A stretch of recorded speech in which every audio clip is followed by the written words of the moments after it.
Bat fans, Luke here, back ready to bat chat about another bat trade, and this one is one of those classics that not too many people talk about, but it is definitely one that holds some prominence in bat lore. Maybe not in this particular collection, but the stories within. This one will be Batman Tales of the Demon. And Batman Tales of the Demon is a trade that collects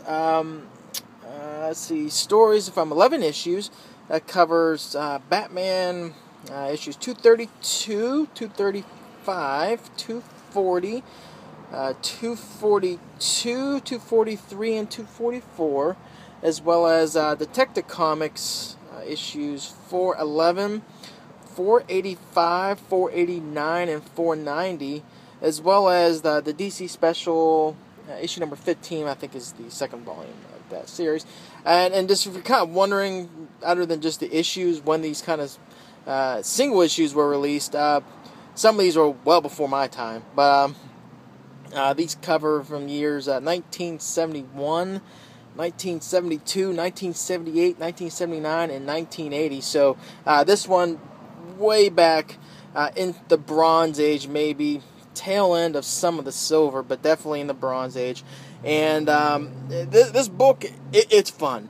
All of these stories, again, 11 issues, all written by famous Batman scribe Denny O'Neil, and it contains the art from the who's who of back of the day Batman. Mainly comes down to Dick Giordano, as well as Neil Adams. You'll see some other folks kind of pop in. Irv Novick. Who else? I think they had one more. Michael Golden, Don Newton, Dan Atkins. But most of these are Giordano and Neil Adams. So this is like again, kind of going into that Silver Bronze Age-ish era of Batman. Whereas you're going to see a mix of some of a modern feel to it, but it makes, I don't want to say the campy stuff, but to a degree, just the way the dialogue that's used by Denny O'Neil does kind of go back to that Bronze Age type of feel to it. And it's definitely it's a great read and definitely good art. Now the problem with this is and it kind of goes into the very end. I'm going to close the video out with this one. It is not just like readily available, so I kind of want to be careful a little bit. But so I'm not going to open up a whole bunch of going through the book because I just don't want to crease it that much. I want to try to keep it in somewhat good condition. But the art, again, just kind of keep in mind that Giordano, Neil Adams feel, especially when you get back to the older stuff. It is just, it's great. It's classic Batman, and it's not the modern what we think of today, but still, just for what it was back in the day, the art in this by Adams and Giordano, it's just great. It is just, you gotta keep in mind too, this is before, all the, I don't want to say that today's artists are kind of not talented, I'm not saying that, but they have a lot more technology and things, some other variables that make their craft just really just head and shoulders above anything else we kind of seen. But there are some things, again, like Giordano and Neil Adams, they didn't have some of the tools and resources that today's artists did, back then. So kind of what they had, what they published, it's just, again, it was ahead of its time during their era, and it's always nice to reflect on it. So anyway, Batman Tales of the Demon.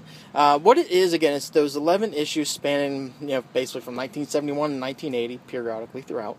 And they're all, for the most part, single issue, one and done stories, with the exception of a couple. But what you'll see as you kind of read through these is that it is kind of like a story that weaves within all the standalone stories. You'll see a theme. There are some ones that are direct continuations. Don't get it twisted, but it does kind of set up that way, and that I'll see the ones that are back to back, issues 242, 43, 44, 49, 90. Those ones you can tell they're continuation. But what Denny O'Neil does here in these 11 issues, again from like 1971 to 1980, does weave a kind of complete story.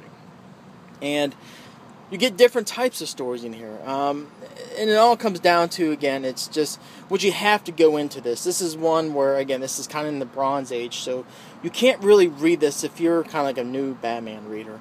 And if you're kind of going into it thinking you're going to get like the modern take of Batman, you're not really going to get that. You're not going to get that at all, really.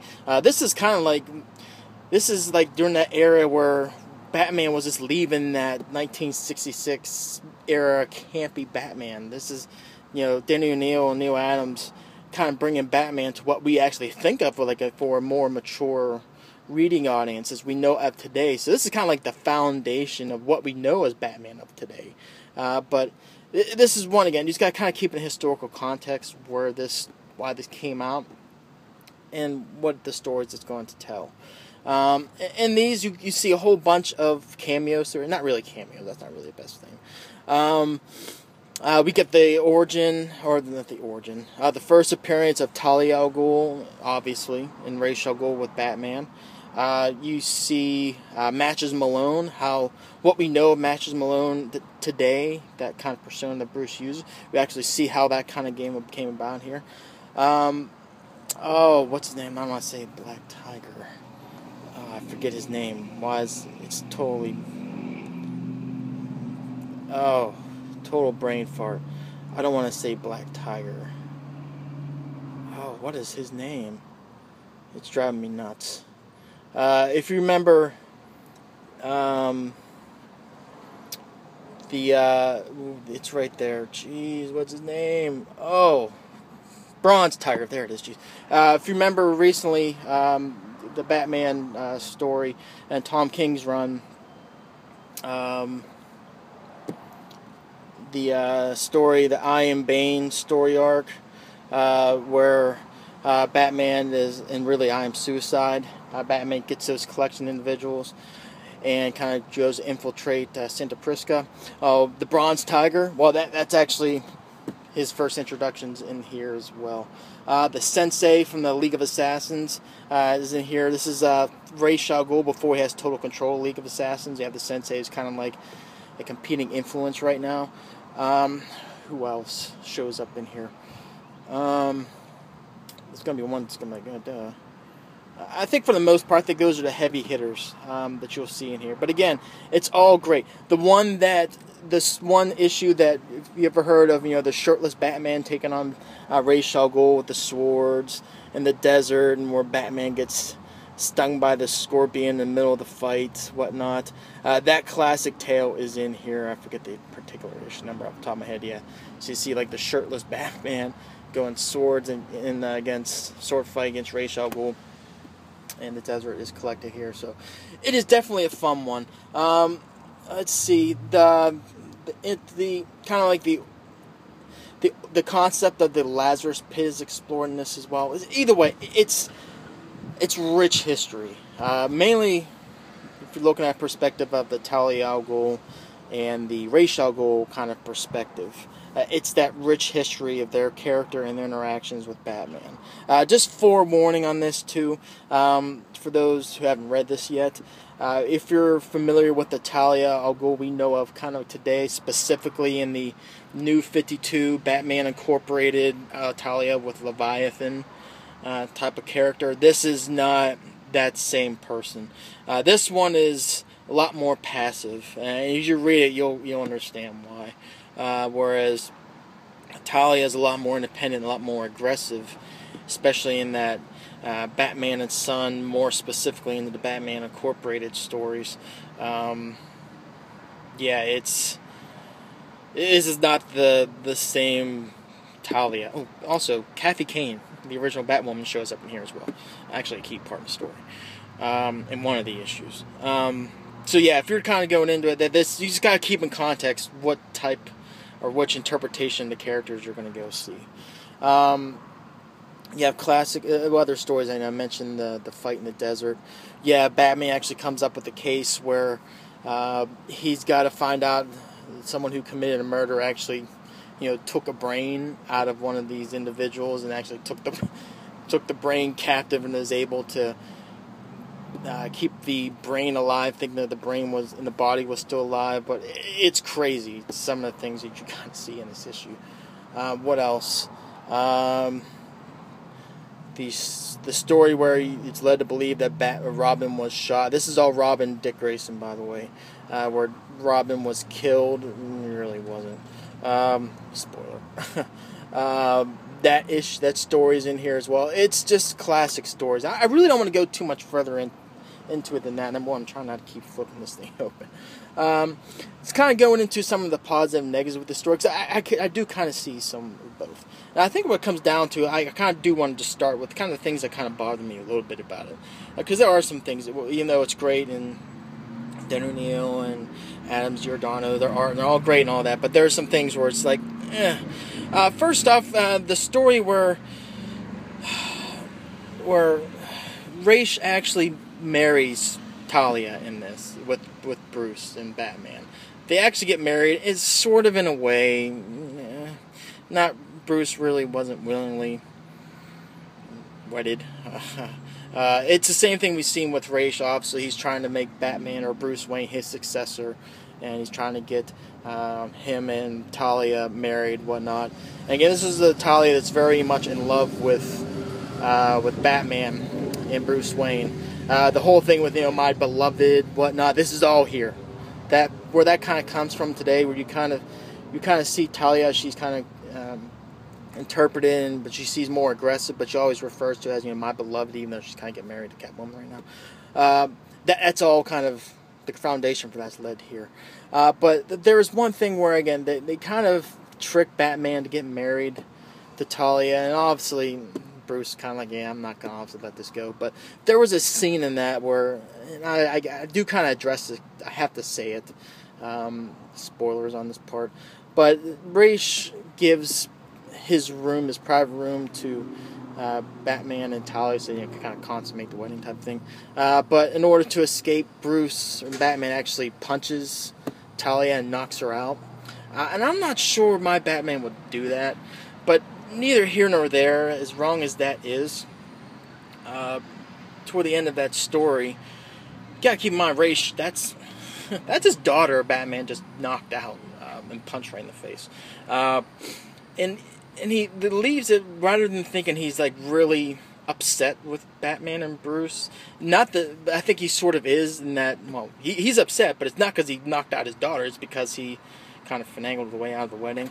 But he mentions in there that he gives him props for being a detective and being the Batman. It just sounds someone that, if I'm a father, if someone kind of punched out my daughter, I would be pissed, and I don't think there's ever going back from that. He was just really dismissive of that fact, which again just kind of felt kind of odd. Another thing, again, Matches Malone.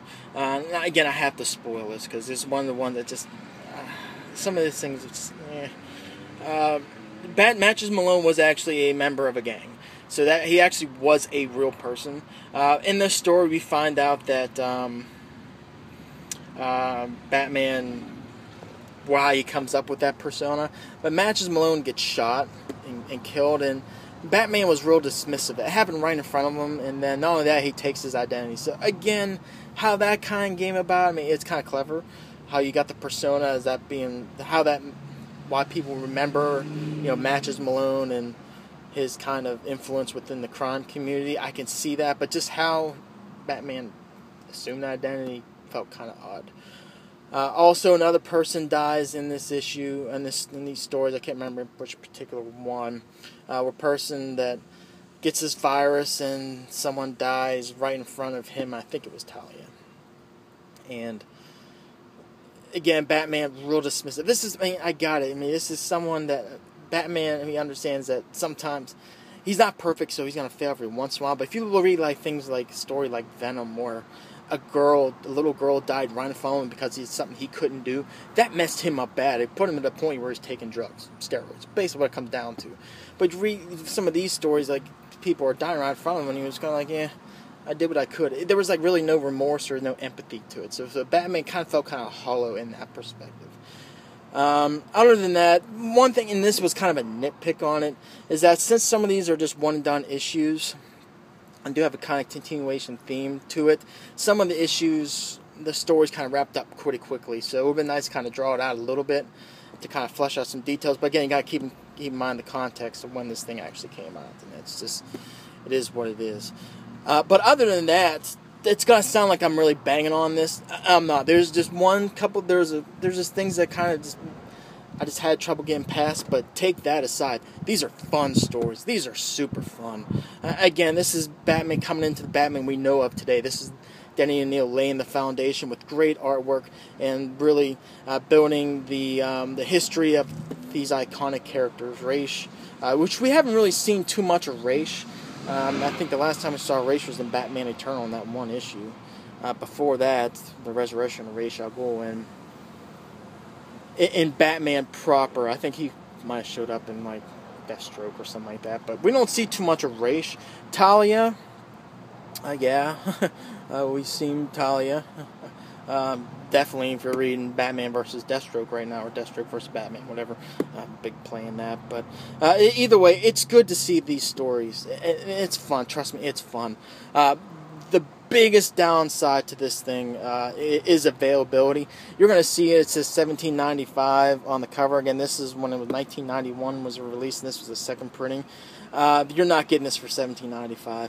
You might get lucky on eBay, but I just kind of poked around on eBay today, just kind of see the price, and it varied from like 20 to like $60. And this is a case where it's definitely not cheaper to get these in single issues, because that issue with the first appearance of Talia alone is going to be a lot. And then obviously the shirtless Batman sword fighting Ra's in the desert issue as well. That's a pretty one too. So yeah, it comes down to you gotta be really committed, I think, to Batman on this, because this one's going to be hard to find. You're going to pay some money to get it. So, buyer beware, I guess, when it comes down to it. Oh, no, I'm giving this a 4.5 out of 5, despite the negatives. That's what kind of, I would say, kind of holds it back from like a 5 out of 5, is those kind of negatives to it. But overall, just the fun you're going to have, and the great visuals and the stories, especially keeping the context when this came out, really makes it all worth it. So, anyway, 4.5 out of 5. Batman Tales of the Demon, super amount of fun.